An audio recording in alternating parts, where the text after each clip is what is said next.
I just want to share a thought on what's often talked about in yeshivas when it comes to this week's Parsha.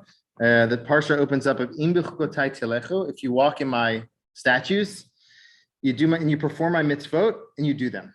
So the sages learn out. It already says to perform my mitzvot and to do them. So what does it mean to walk in my statutes? So they say this is referring specifically to learning Torah, and not just to learn. It talks about all the blessings that will come from this afterwards. It's not just about learning Torah. Rashi in this based on the sages use the language ameilus baTorah, like to work hard in Torah, like to work hard.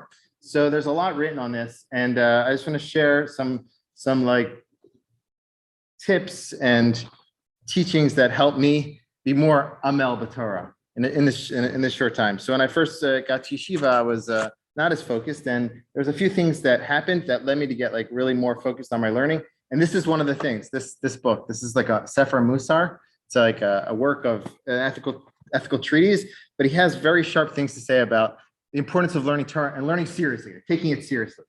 So here's just read you like a few things he says about it's like stories he brings from his life. He says like this: when we were walking to yeshiva, so this is R Ben Tzion Shaul Zatzal. He was one of the big Sephardic rabbis. When he used to walk to yeshiva, he used to walk with a friend of his. You might have heard of him, Rav Avadi Yosef. Might have heard of him. Okay, they were walking together to yeshiva. They were young guys, so he didn't waste any time. He said we have to maximize every minute. So the whole time, it was 25 minutes from their house to the old city of Jerusalem. The whole time they would repeat their study, what they learned yesterday, and they try to go over it verbally among themselves. It's one example. He says also, he says like this. One time there was a story about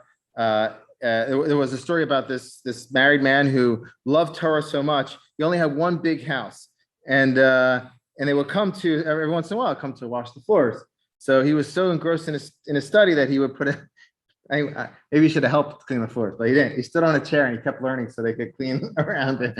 Okay, he brings this, but when you read this as a young guy, or in general, like you see what people go through to learn Torah in such a serious way, it's very powerful. There's one more thing. I mean, he has a lot of stories here, but there's this really interesting observation. He says, sometimes in yeshiva, you learn all day. And it's called starim. You learn in the morning, the afternoon, evening. He says that many times people come late to Seder in the afternoon, in the morning, or like they'll talk a while trying to figure out what they're going to learn. He says we have to maximize our time. He says we should create a kollel, a yeshiva, just for 5 minutes.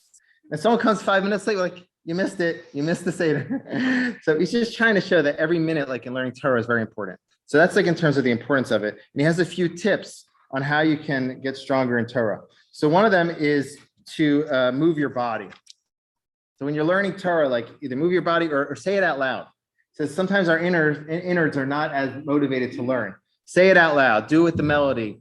Move your body. Try to do external things that can influence your insides. He says also that we should pray about it.